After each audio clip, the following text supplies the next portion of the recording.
باید با دنیا تصفیه کنم، باید برگردم به اصلی خودم، باید بکشم بارای زنگی دورمو. بعدم میاد از تصویر خودم، از مسیر شدن، از تفسیر شدن، از تصفیه شدن، از تفکیر شدن، از سنگیر شدن، از قصیر شدن. دیگه نمیخوام نادون باشم، دوست دارم تو بارون پاشم. کیا دنیای آروم دارن، کیا مثل من پاون دارن، کیا مثل من آشوب دارن، کدوم احمقای چارچوب دارن، کیا مثل من خواب دوست دارن، کیا مثل من کابوس دارن، کیا دلهای رنگی دارن اما واسه بقیه مثل تفسیگارن، کیا دلهای سنگی دارن، کیا با خدا موندن و نشتی دارن، کیا حالت منگی دارن، کدوم احمقا دلتنگی دارن،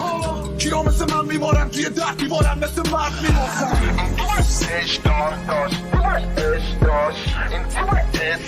اما شده شیطان این دیوونه ای کاش، این دیوونه ای جان، این دیوونه ای باز بریز بکن اش باز، این دیوونه اش دار داشت، دیوونه اش داشت، این دیوونه